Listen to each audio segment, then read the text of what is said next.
Dios les bendiga, Dios les guarde. Vamos a continuar con Hechos de los Apóstoles y vamos al capítulo 2 de estas lecciones, desde la resurrección hasta el Pentecostés. La última palabra de una persona siempre ha llamado la atención de una manera especial. Y esta a menudo revela lo más importante que la persona siente en su corazón. Recuerda la última palabra de Jacob en Génesis 49. Él reunió a todos sus hijos alrededor de su cama, y cada uno se inclinó para no perderse ningún detalle de lo que él estaba hablando. La última palabra de José, como la de su padre Jacob, tuvieron gran peso en la vida de cada una de estas familias. José le dijo a sus hermanos: yo voy a morir, mas Dios ciertamente os visitará y os hará subir de esta tierra a la tierra que juró a Abraham, a Isaac y a Jacob. E hizo jurar José a los hijos de Israel diciendo: Dios ciertamente os visitará y hará llevar de aquí mi hueso. ¿Qué pasa con la última palabra de Jesús? Jesús, antes de subir a la presencia del Padre, Jesús le dijo a sus discípulos que ellos tenían que esperar. Tal vez el primer impulso de los discípulos hubiera sido darse prisa para contar todo lo que habían visto y oído. Jesús había resucitado de los muertos. Él se había elevado y regresado al cielo. ¿Qué historia tenían para compartir? Pero Jesús le dijo que esperaran. Para nuestra capacidad, lo profundo de Dios está más allá de nuestro entendimiento. En el determinado momento podemos tener las mejores intenciones y el fuerte deseo de actuar, pero podemos confundirnos en cuanto a la dirección que debemos de tomar. Cuando esperamos al Espíritu Santo recibimos dirección y hecho la obra del Espíritu Santo en los creyentes con poder para llegar a la meta. El don que nuestro Padre nos prometió. Lucas comienza el libro de Hechos cuando Jesús va a la presencia de Dios. La palabra final de Jesús, este es justamente el punto donde él había quedado en su evangelio. ¿Por qué? Porque cuando Jesús sube a la presencia del Padre fue un evento muy significativo.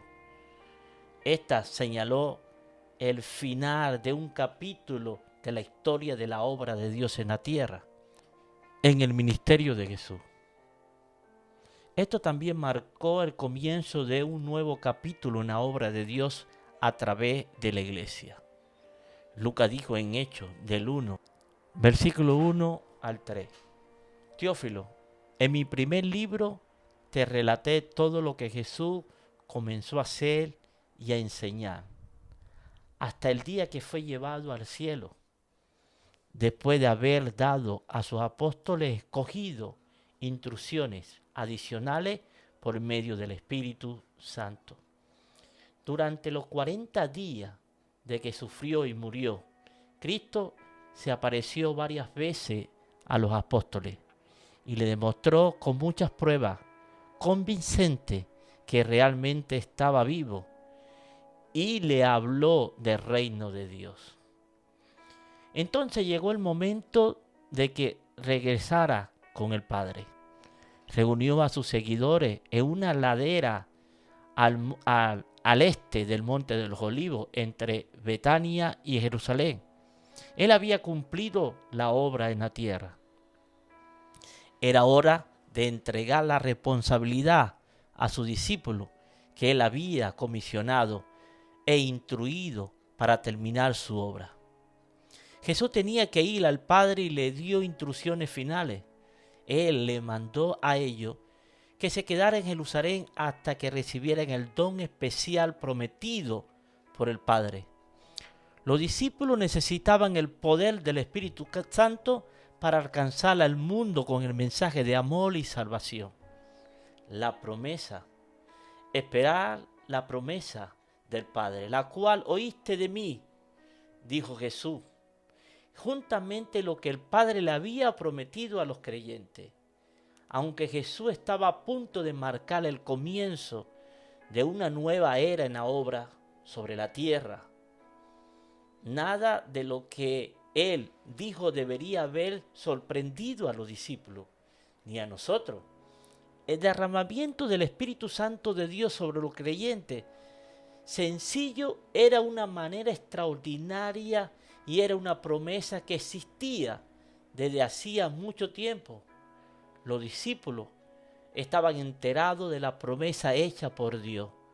Hacía más de 400 años que el profeta dijo: y derramaré de mi espíritu sobre toda carne, y profetizarán vuestros hijos y vuestras hijas, y vuestros ancianos soñarán sueños, y vuestros jóvenes verán visiones. Y también sobre los siervos y sobre las siervas derramaré mi espíritu en aquellos días. A través de Juan el Bautista, la promesa se había renovado. Con valentía Juan había proclamado al pueblo: yo, a la verdad, os bautizo en agua para arrepentimiento, pero el que viene tras de mí, cuyo calzado no soy digno de llevar, es más poderoso que yo. Él os bautizará en el Espíritu Santo y fuego. Mientras Jesús se preparaba para volver al cielo, Él le dejó en claro que finalmente había llegado el momento para que esta promesa se cumpliera. Jesús hizo más que sugerir a sus discípulos que permaneciera en Jerusalén. Él les mandó que esperaran por el bautismo en el Espíritu Santo.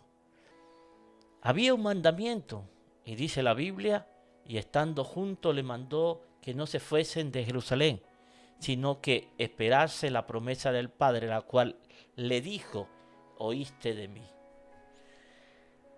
Para cumplir la gran comisión de esparcir el Evangelio, era demasiado importante para dejar esa tarea en manos del azar. Los discípulos necesitarían el poder del Espíritu Santo para terminar la tarea a la que Jesús le había llamado. La tarea es más grande que nosotros. La gran comisión es más grande que nosotros. Jesús, Él estaba diciendo a su iglesia: ustedes necesitan este Espíritu Santo. Porque la misión que le estoy dando es demasiado grande para que la hagan con su propio pensamiento o su propio pensamiento. No importa quién tan inteligente sean, deben confiar en un poder que es más fuerte que el de ustedes. La iglesia debe de depender de la promesa de Dios para hacer la obra de Dios. Todos necesitamos ser llenos del Espíritu Santo. Su amor por los perdidos nos da el poder para amar a quienes no son como nosotros. El Espíritu nos permite dar testimonio a quienes son diferentes que nosotros. Él nos da el poder para hablar con valentía ante la oposición y persecución. La tarea es demasiado pesada para cumplirla sin el poder del Espíritu de Dios. Los discípulos fueron llenos de gozo porque Jesús había resucitado y lo vieron subir al cielo. Sus corazones estaban llenos de emoción. Sin embargo, muy pronto estarían enfrentando problemas y apuros que debilitarían su entusiasmo. En cuestiones de semanas serían despreciados, rechazados y serían llamados borrachos y mentirosos. Algunos serían echados a la cárcel. Muchos de ellos perderían su tierra, su hogar, sus posesiones materiales, sus seres amados y compatriotas, los judíos, le darían la espalda. Muchos serían golpeados, algunos serían asesinados. La tarea sería más difícil de lo que podía imaginar. Así que necesitaban más del poder del Espíritu Santo para tener éxito en lo cual Dios lo llamó a hacer.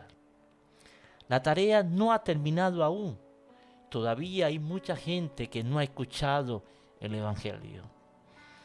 La población del 74% del mundo son países no alcanzados. Dios nos dio un don. Cuando Jesús instruyó a sus discípulos para que esperaran el don de su Padre, prometió que Él le estaba diciendo que además de todo lo que le había enseñado, ellos iban a recibir un don especial. El don más precioso que una persona puede recibir después de la salvación es el don de ser lleno del Espíritu Santo.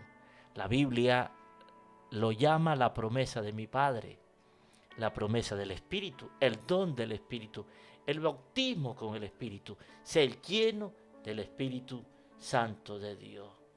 Observe que Lucas, la mayoría de las veces se refiere al bautismo en el Espíritu como el don del Padre.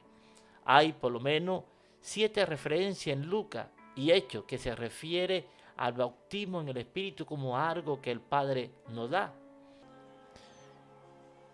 El que bautiza. A veces Lucas se refiere a esta llenura interior como a ser bautizado en el Espíritu. Este bautismo es como sumergirnos en la presencia del Espíritu Santo. Cuando una persona es bautizada en agua, es por el interior de su cuerpo, mientras que el bautismo en el Espíritu sucede en el interior del creyente. Un pastor puede bautizar en agua a una persona y ella debe de entender qué hacer. Para ser bautizado, él debe someterse a la autoridad del pastor. Así el pastor sumergirá a esta persona en agua y luego la levantará. Sin embargo, un pastor no puede bautizar a nadie que no esté dispuesto. En otra palabra, hay 2 partes para un bautismo, la del pastor y la del creyente. El bautismo en agua es posible solo cuando las 2 personas se ponen de acuerdo. Para ser bautizado en el Espíritu, un creyente debe someterse completamente a Dios. Los creyentes deben de someter su voluntad, su corazón, su mente, su lengua y dejar que Dios le use y lo llene con su Espíritu. Nosotros debemos pedirle a Jesús que nos llene con el Espíritu Santo. Él es el que bautiza. Nuestra responsabilidad como creyente es venir a Él, recibir el Espíritu y hablar en nuevas lenguas que el Espíritu Santo nos da. La obra de la iglesia. El Evangelio de Lucas termina con un grupo de creyentes convencidos a quien Jesús le había abierto el entendimiento de las Escrituras. Ellos eran un cuerpo de creyentes comisionados. Antes del Pentecostés los creyentes estaban unidos, adoraban y esperaban que el Señor lo llenara de un poder de lo alto. El propósito del Pentecostés no fue crear a la iglesia, sino darle un poder a la iglesia que ya existía. En su Evangelio y en Hechos, Lucas enfatiza que el Espíritu Santo le otorga el poder a los creyentes para que le sirva. Lucas da muchos ejemplos de cómo el Espíritu le da poder a los cristianos para ser testigos de Jesús. Aunque Lucas, Juan y Pablo enfatizan diferentes ministerios del Espíritu Santo, todo señala que el Espíritu nos da el poder para servir. En el Evangelio de Lucas, todo el ministerio de Jesús se debe a que el Espíritu Santo estaba sobre él. Juan agrega el papel que tiene el Espíritu en la salvación. Pablo incluye lo que Juan y Lucas enseñan y agrega que el Espíritu nos ayuda a vivir una vida santa para servirle a Dios. El plan para ser testigo. Los 40 días habían pasado y Jesús le había hablado a sus discípulos sobre su programa, el reino de Dios, y sobre una persona, el Espíritu Santo. No obstante ellos solamente tenían una pregunta: Jesús, ¿dónde está el reino? Jesús le había dicho a los discípulos que esperaran el don del Padre. Él hablaba sobre algo urgente y transformador, ya que a través del Espíritu Santo ellos pronto cambiarían al mundo. Los discípulos estaban pensando en algo diferente. Los discípulos presentan un tema que parecía interesarle más. Señor, ¿restaurará el reino a Israel en este tiempo? Noten la respuesta de Jesús. No os toca a vosotros saber los tiempos o las sazones que el Padre puso en su sola potestad. La palabra griega kairo se refiere a la medida del tiempo, en la palabra de la cual obtenemos la cronología, el estudio de los eventos en el tiempo. No le toca a los cristianos saber la duración del tiempo o el kairo, la sazón, el tiempo exacto. Lo que nos corresponde es recibir el poder cuando venga el Espíritu Santo para ser testigo de Jesús. Pero recibiréis poder cuando haya venido sobre vosotros el Espíritu Santo y me seréis testigo. La palabra pero en hecho es como una bisagra. Con esa sola palabra Jesús transforma nuestro pensamiento a favor del asunto de Dios y de lo que Dios quiere hacer. ¿Qué es lo que hacen los testigos? Los testigos fieles cuentan lo que ellos saben sobre el asunto y no se requiere que sean muy estudiosos. Ellos simplemente describen lo que vivieron, oyeron y fueron testigos lo que experimentaron. Como cristianos somos testigos de Jesús, resucitado de la muerte. Somos testigos de que Él nos salvó del pecado y nuestra principal responsabilidad es contarle a otros lo que Jesús hizo en nuestras vidas. Nosotros no estamos para criticar, ni señalar, ni sentenciar a nadie. Nosotros estamos para decirle al mundo que Jesús es el camino, la vida, y que nadie va al Padre si no es por Él. Ese es el papel del testigo. El lugar para ser testigo. Arrojar una piedra a un pozo de agua, se forma un círculo de onda. Vas en toda dirección. Esta onda continuará alejándose de donde comenzó. Así también es el dar el testimonio. La piedra se tiró en el pozo en el día del Pentecostés.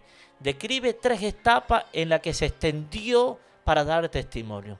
Los primeros seguidores de Jesús comenzaron a dar testimonio en Jerusalén.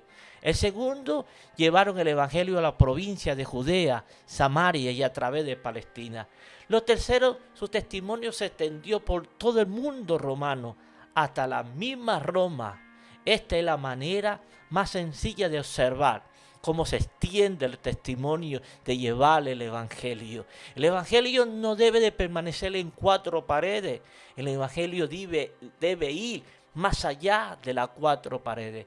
Hecho también incluye reportes más complejos, cómo se expande el testimonio, a diferencia de Hechos 1:8. Este informe enfatiza 5 fases de la expansión del testimonio. Hechos nos relata de los 120 que estaban con Felipe y llegó el evangelio hasta Roma. Vemos a través del capítulo 1 hasta el capítulo 28, vemos como Hechos nos muestra la expansión y del poder que tiene la palabra de Dios a través de todos los corazones. La palabra de Dios no vuelve vacía. Fuimos llamados a ser testigos para dar testimonio de lo que Jesús puede hacer en nuestras vidas. El poder para testificar se requiere más que una obligación, un deseo para ser testigo fiel de Jesús. Pues ser testigo demanda un poder espiritual. Solo un tipo de poder capacitará al creyente para ser un testigo fiel. El poder que viene del Espíritu Santo.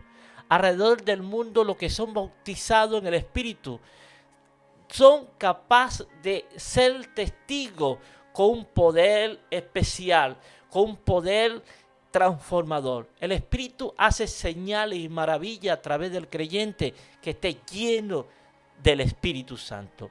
El propósito de dar testimonio. El Monte de los Olivos parece que era uno de los lugares favoritos de Jesús.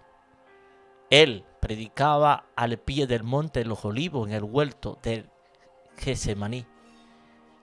en ese monte ubicado al frente del monte del templo, entregó uno de los grandes sermones, el Sermón del Monte. En el camino por el monte de los Olivos, rumbo a Betania, muchas veces durante la semana antes de morir, fue apropiado entonces que Jesús subiera al cielo desde el monte de los Olivos. Los ángeles dijeron: Jesús vendrá como le habéis visto ir al cielo. Cuando Jesús regresase a la tierra, Él volverá con el mismo cuerpo que resucitó. Él vendrá en la nube con gran gloria. Zacarías describe un día futuro en la venida del Señor. Él afirmará su pie en aquel día sobre el monte de los Olivos. Desde antes que Jesús anduviera por la tierra, el monte de los Olivos había sido un lugar preferido para realizar el entierro. Toda la ladera del monte estaba cubierta con lápidas que marcan las tumbas. Jesús se convirtió en el único humano que subió al cielo desde el monte de los Olivos antes que permanecer en la tumba. Seguramente el simbolismo no fue pasado por alto entre los discípulos de Jesús. Otro que vivía en el tiempo, Jesús tomó el lugar de simbolismo de la muerte y la convirtió en un lugar de triunfo cuando subió al cielo. Eso es lo que hace Cristo. Él toma los símbolos de muerte y lo convierte en símbolos de vida y de esperanza. Paso para el bautismo en el Espíritu Santo. En el día de Pentecostés, la nueva iglesia experimentó un grandioso derramamiento del Espíritu Santo. Dios nunca tuvo la intención de que esto fuera un indicador histórico único para la iglesia. Él quiere que nosotros experimentemos el avivamiento y el poder pentecostal una y otra vez en cada iglesia, en cada generación, en la vida de cada creyente. Él examina los eventos que produjeron el primer Pentecostés. Podemos establecer los pasos que preceden al Pentecostés personal. Nosotros no debiéramos buscar recetas o métodos que podamos seguir para asegurarnos de un derramamiento del Espíritu. Nuestra iglesia hoy, más bien, debiera de ver la venida del Espíritu Santo como un resultado sobrenatural de cierta actitud y acciones de parte de los creyentes. En aquel entonces y ahora, como puede prepararse una iglesia o nuestra vida para la venida del Espíritu Santo. Hay 4 cualidades que se desprenden en este estudio cuando la iglesia o los cristianos como individuos comienzan a mostrar esta cualidad. Ellos se disponen como una acción potentosa del Espíritu. La primera cualidad que la comunidad cristiana expuso después de que Jesús subiera al cielo es la obediencia. Los discípulos obedecieron a Jesús cuando Él les mandó que regresaran a Jerusalén y esperaran la venida del Espíritu Santo. Probablemente los discípulos estaban ansiosos de compartir las buenas nuevas y contar lo que acababan de ver y oír, que Jesús estaba vivo otra vez y que había subido al cielo a la presencia del Padre. Jesús le había dicho que tenían que esperar. Así lo hicieron ellos. Nosotros desobedecemos si tratamos de hacer más o hacer menos lo que Dios nos manda a hacer. La relación entre la obediencia y la bendición es un tema recurrente en la Escritura. Las 2 viudas fueron bendecidas por Elías y Eliseo porque obedecieron. Los leprosos fueron sanados porque ellos también obedecieron a Jesús. Pablo recuperó la vista porque fue obediente cuando camino a Damasco. Los desobedientes se pierden lo bueno que Dios ha planeado para ellos. Los sabios, obedientes a Dios, reciben su bondad. ¿Desea usted usted ser lleno del Espíritu? Dice que el Dios da el Espíritu a aquello que obedece. Nosotros no podemos ganar la bendición de Dios si no obedecemos. Es una clave para recibir los beneficios de Dios, la obediencia. Hay algunas bendiciones que usted desea del Padre Celestial. Analice su corazón. ¿Le ha hablado el Espíritu Santo a usted para que haga algo? El consejo de María a los sirvientes de la boda de Canaán aplica para nosotros también. Hacer todo lo que Él os dijere. El camino de la obediencia siempre lleva a la bendición de Dios. Otra cualidad es la unidad. En Hechos 2:1 nos dice, cuando llegó el día del Pentecostés, estaban todos unánimes, juntos. La obediencia de los discípulos de Jesús lo lleva en una forma natural a estar unidos. 120 seguidores de Jesús estuvieron juntos por 10 días en un amplio aposento harto. Algunos eran apóstoles, otros eran creyentes comunes que habían escogido seguir a Jesús. Algunos eran hombres, otros mujeres. Probablemente algunos tenían más recursos que otros. Otros tenían más prestigio o posición social que otros. Algunos estaban emparentado con Jesús, pues su madre y sus hermanos estaban en este grupo. Algunos habían negado o rechazado a Jesús, Pedro y los hermanos de Jesús. Ninguna de estas diferencias era importante en ese momento. Ellos estaban juntos y unidos para recibir la promesa del Padre. Esta unidad toma tiempo para desarrollarse en la vida de cada creyente.